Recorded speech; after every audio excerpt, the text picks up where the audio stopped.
Muito bem, estamos de volta com mais um Diálogo Aberto.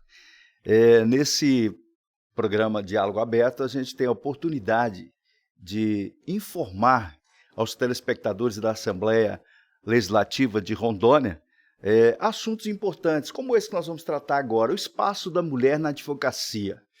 Tem aumentado? Como é que tem sido isso? A mulher tem tido realmente seu espaço valorizado, priorizado? E na profissão, vamos dizer assim, na prática, a mulher tem ocupado esse espaço? Tudo isso nós vamos conversar agora aqui com a doutora Vanessa Sber Serratti. Ela é advogada e vamos fazer parte aqui desse Diálogo Aberto. Doutora, que prazer tê-la aqui participando. Seja bem-vinda a esse Diálogo Aberto. Muito obrigada, o prazer é todo meu. Estou presidindo a Comissão da Mulher Advogada na OAB e é um prazer poder falar de assuntos tão importantes para nós e para toda a sociedade. Ok, eu quero começar esse programa já registrando a presença do esposo dela, o doutor Renato, que também é advogado, está aqui no estúdio, esse que aparece aí no seu vídeo é o doutor Renato. Seja bem-vindo, doutor, aqui no estúdio, tá bom? Doutora, fala para mim, a mulher na advocacia, hoje a OAB pode ter esse termômetro, a mulher... ela se inscreve, ela exerce a profissão, como é que está isso? Então, hoje nós somos maioria nos quadros da OAB, tanto nacional como em Rondônia. Só que o que a gente percebe é um fato muito curioso, que eu estive agora divulgando a campanha do Outubro Rosa nos escritórios de advocacia. Certo. Saímos das instalações da OAB para bater nas portas dos escritórios de advocacia para convidar as advogadas para fazer o exame de mamografia, Papa Nicolau, na carreta do Hospital do Amor. E nós percebemos que faltam mulheres dentro dos escritórios de advocacia.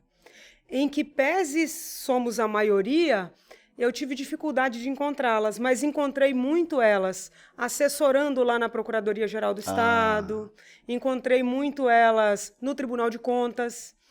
Então, em que pese tem uma informação muito importante que o presidente do TCE, Dr. Paulo Cury, nos informou, que grandes cargos de liderança e de confiança dentro do Tribunal de Contas são ocupados por mulheres. Por que essas mulheres não estão? A senhora já se fez essa pergunta? Por que elas não estão nos Então, eu me escritórios? fiz essa pergunta principalmente agora, porque eu não tinha ideia de que elas não estavam dentro dos escritórios. Então, tem escritórios lá com 10 advogados.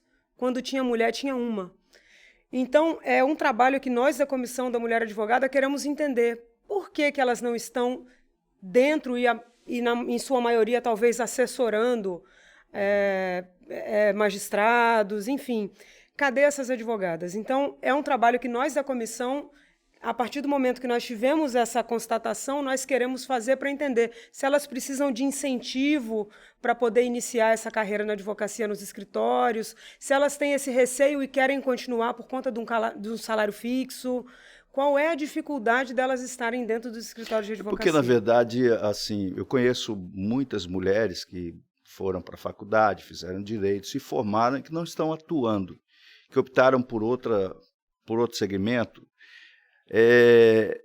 De se preocupar, porque de repente há uma espécie de, sei lá, não acreditar, né? Não, sei lá. Pode ser isso, porque na verdade isso também é culpa do homem, tá? Sim. Porque na maioria das vezes o homem, quando vai escolher um advogado, ele quer escolher um homem, ele não busca uma mulher. Não tem licença maternidade. Pois é. Só que você percebe que no assessoramento de magistrados, no assessoramento na PGE, a maioria são mulheres, porque elas são, ao meu ver, mais diligentes, mais dedicadas. Minuciosas em tudo que vai fazer, né? Mas é o machismo estrutural que nós temos, né? Nós estamos em muitos avanços, mas tem muito a fazer e só com políticas públicas a gente vai conseguir mudar isso. Qual é o papel da Comissão da Mulher, da OAB? Então, através do provimento 164, desde 2015, a OAB tem o Plano Nacional de Valorização da Mulher Advogada, para estimular no ensino jurídico, para estimular na valorização das prerrogativas da mulher advogada. São vários avanços que nós, na comissão, temos feito um trabalho para a valorização da mulher advogada e também para contribuir com essa necessidade de equidade de gênero por toda a sociedade. Nós temos feito vários eventos na OAB que atrai, por exemplo, nós estamos em primeiro lugar nos casos de feminicídio no Brasil. né? Então, Rondônia é o estado que mais mata a mulher no Brasil. E nós não nos sentimos confortáveis de ficar silente diante disso e pensar só na mulher advogada. Então, nós temos feito vários trabalhos para a sociedade, não só em Porto Velho, no interior, para mudar esses quadros, porque a gente percebe que essa equidade de gênero que precisa ser modificada está dentro de casa, com o trabalho doméstico. A gente percebe ainda que há uma ideia de que a mulher é responsável por tudo, por todo o cuidado. Quando a mulher nasce, ela ganha um brinquedinho de uma boneca, porque isso foi implantado de que a mulher tem que ter só essa questão de cuidar. Mas hoje nós conciliamos várias atividades, tanto nos escritórios, como na OAB, como com os filhos. E aí, se você não tem uma rede de apoio para te auxiliar em relação a isso, meu esposo me auxilia muito com os nossos filhos, com as atividades, leva na escola, compra presente, o remédio. Se você não tiver uma rede de apoio, realmente fica muito sacrificante para a mulher. Doutora, a senhora tem quantos filhos? 2. 2 filhos. Outro dia eu estava conversando com a minha esposa, assistindo um jogo feminino, e conversando com a minha esposa, falando, como é que pode um negócio desse? A gente vive lutando pelo espaço da mulher, e quando eu era criança, falar de uma menina jogar bola era absurdo dos absurdos. Hoje nós temos seleção brasileira feminina. Sim. Por que isso acontece? No século XXI nós estamos aqui discutindo o espaço da mulher, a possibilidade da mulher, e sendo que a mulher já foi presidente da República, já ocupou grandes cargos. Então, é esse machismo estrutural que a gente precisa combater, levando informação para toda a sociedade. Não adianta a gente debater essas desigualdades só em rodas de mulheres. Por isso que nós, da OAB, fizemos 2 eventos intitulados OAB por Elas, Unidas contra a Violência Doméstica. Levamos o desembargador Raduan, desembargador Robles, inserimos nas rodas de conversas homens para que a gente converse, porque se você não discutir isso com homens que vão levar essas informações para dentro de casa, que auxiliam na criação dos seus netos, dos seus filhos, a gente não vai conseguir avançar. Essa visita que a senhora fez nos escritórios, sentiu a ausência das mulheres, nós poderíamos aqui, baseado nisso, afirmar que as mulheres não estão ocupando suas profissões, que se formaram e que estão ocupando outros cargos, é só baseado nisso? Não, né? A senhora já tem um histórico. Na verdade, a gente, diante dessa informação que me preocupou muito, nós agora queremos fazer um estudo aprofundado para entender realmente o que acontece. O que acontece. Mas a gente sabe que nos quadros, oficialmente, nós somos, acho que 51%. Mas a assessoria, por exemplo, de um juiz, penso eu que seja um salário razoável. Sim. Né? É evidente que um advogado bem-sucedido, esse salário significa nada. Mas para quem está começando, não seria isso, será? Pode ser porque a mulher também tem que conciliar muito, tem que ter uma segurança. Né? Na verdade, nós mulheres temos que provar que somos boas em tudo, melhores em tudo. Nós temos que ser a melhor profissional, a melhor mãe, a melhor esposa, a melhor amiga, porque sempre teve essa desigualdade e esse machismo. Então, a gente parece que tem que estar provando tudo o tempo todo. E o que isso nos causa? Desenvolvimento de doenças autoimunes, fibromialgia. As mulheres estão... a gente não tem só que ficar provando o que é boa, a gente tem que executar, conciliar, ter uma saúde física e mental, cuidar da saúde da mãe, do pai, do filho, do marido. Então, são muitas coisas que a sociedade não estava preparada para isso. A senhora tocou no assunto aí que eu não tenho como não falar. Quando fala como mulher, tem que tocar nesse assunto, saúde mental. Sim. A gente percebe que existe um número expressivo de mulheres com problemas psíquicos, sim, seja de ordem depressão, confusão mental, esquizofrenia e tantas outras coisas. Vocês também trabalham isso dentro da comissão? Sim, nós temos, inclusive, projetos de... Nós fizemos agora na roda de conversa sobre o Outubro Rosa, profissionais, médicos, mastologistas e psicólogos. Uhum. E as psicólogas trataram sobre esse assunto da gente cuidar da nossa saúde mental.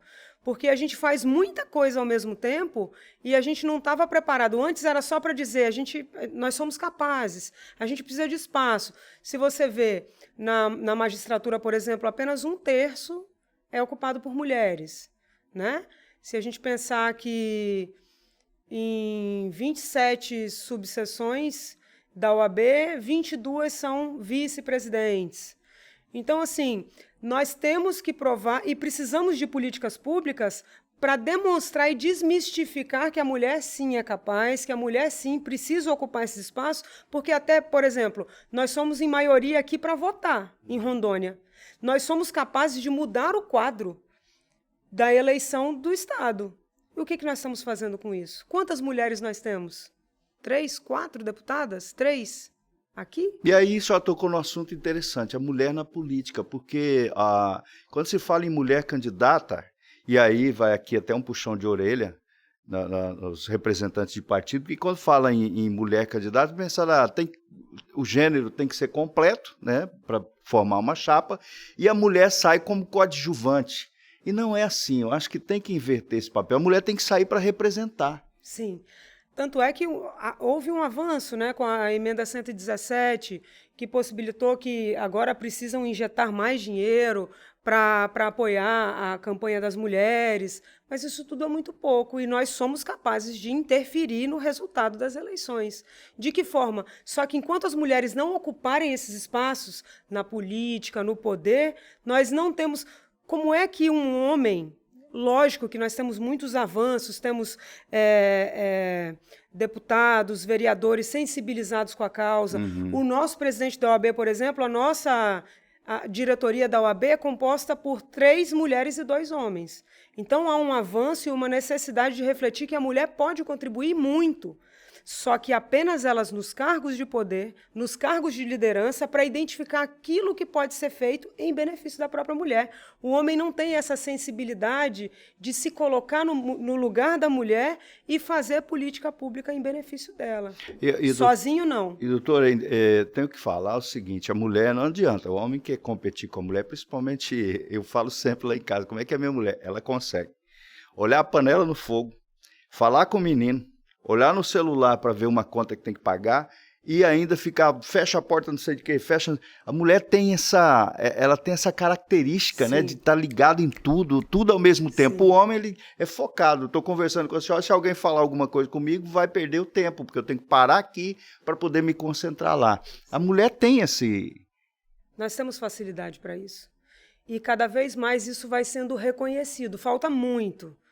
Mas cada vez mais vai sendo reconhecido que a mulher tem capacidade de conciliar diversas atividades. Então, a gente precisa de apoio e políticas. Por exemplo, o que nós avançamos? Né? Nós avançamos, por exemplo, hoje a mulher grávida. Uma mulher grávida, a partir do momento que ela teve o bebê, ela tem 30 dias de suspensão no parto, nos processos, que ela é patrona individual. Ela tem 30 dias. 30 dias é suficiente? Não. A gente sabe que a mulher, às vezes, demora 1 ano para voltar para suas atividades. Eu, por exemplo, com 1 semana, com parto de cesárea, eu estava no meu escritório resolvendo um problema. Então, 30 dias é suficiente? Não é suficiente, porque a gente tem sempre que nos esforçar muito para conciliar tudo isso. Então, isso muitas vezes é muito doloroso, desenvolvemos muitas doenças com isso. Então, a sociedade precisa ter conhecimento das feridas que ficam em nós para dar conta de tudo. Porque, se a gente pensar, o preconceito com a mãe lactante, às vezes, numa audiência, há um preconceito que ela está amamentando. Mas é a única forma que a criança tem para se alimentar. A gente vê um preconceito, a gente vê advogadas negras sendo confundidas com réu, com funcionárias da limpeza. Então, isso tudo precisa ser mudado, mas com o trabalho de políticas públicas. As mulheres são interrompidas na sua fala durante as audiências, pelos próprios advogados, pelos magistrados.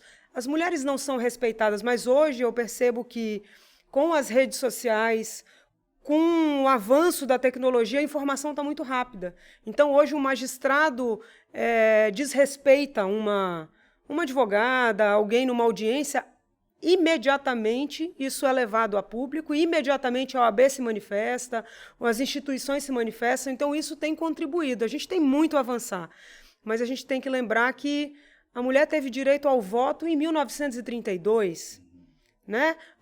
O voto se tornou obrigatório para a mulher em 1946, né? Até no ano de 2002, com a alteração do Código, que foi possível não anular o casamento por questão da virgindade da mulher. 2002. Então, nós estamos falando que muitas coisas demoraram muito para acontecer, mas nós estamos atentos, as mulheres, em sua maioria, estão cada vez mais dedicadas para mudar esse quadro de desigualdade. Doutora, com relação a Rondônia ocupar o primeiro lugar em violência contra a mulher, como é que você, como advogada, como mulher, como presidente da comissão da mulher da OAB, como é que você analisa isso tudo? Então, o que a gente percebe é que há uma ideia de que a violência é só agressão física. A gente viu o caso da Ana Hickman agora, que isso não acontece só nas pessoas de baixa classe social, de baixa renda. A violência está em todo lugar. Né? Em negros, em brancos, em baixas. Só que assim, a gente sabe que a dependência financeira é um dos motivos principais dessa violência. Dependência afetiva e dependência financeira. Então, se essa mulher não está no mercado de trabalho, ela não tem condições de se livrar, porque ela depende dele, ela não tem para onde ir. Recentemente, eu acolhi uma mulher de outro país na rua que ela estava sendo agredida pelo marido, chorando com a filha no colo. E aí, quando ela virou a esquina, eu abri a porta do carro e falei, entra que eu vou te ajudar. E aí auxiliei ela, levei ela numa igreja onde ela já estava acostumada a ser acolhida, dei um dinheiro para ela e foi com esse dinheiro que ela pagou o primeiro aluguel para sair de casa. Então, assim, estamos cada vez mais atentos nos locais, nas ruas, se há tipos de violência, mas esse ciclo de violência, ninguém mata a mulher do dia para a noite. Essa violência vem de forma de violência moral, violência verbal, psicológica. Isso vai reiteradamente acontecendo dentro de casa para que chegue no feminicídio. Não é uma coisa da noite para o dia. Por isso que as mulheres têm que estar atentas em relação a esse ciclo de violência. Por isso que as instituições têm que estar preparadas para isso. Vamos ter agora, foi tudo aprovado, o terreno foi aprovado, até uma iniciativa muito forte da deputada Ieda Chaves em relação à Casa da Mulher Brasileira. Né? Nós temos a Delegacia da Mulher que não tem as características da Delegacia da Mulher. A primeira Delegacia da Mulher no Brasil foi em 1985, mas é uma delegacia que não funciona 24 horas, não funciona nos feriados. A maioria dos crimes acontecem nos finais de semana, com uso de álcool excessivo. Então, tudo isso precisa ser muito célere para que a gente diminua esse quadro. Também somos o segundo lugar no Brasil na questão de racismo. Então, Rondônia está muito atrasado em relação a aspectos que precisam de políticas públicas. E aí eu entendo que só mulheres ocupando espaços de poder e espaços na política para auxiliar nisso. Olha, voltando aí sobre o caso da Ana Hickman, eu acho que a Ana, pelo que ela representa, por ser uma apresentadora conhecida nacionalmente, ela perdeu uma grande oportunidade. Quando ela não aceitou inserir no boletim de ocorrência o pedido de medida protetiva, a Lei Maria da Penha, ela não deixou isso acontecer. Eu acho que ela errou.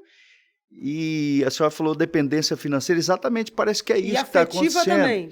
No caso dela, penso que ela deixou de cumprir um papel, que ela poderia ser um exemplo agora para a sociedade.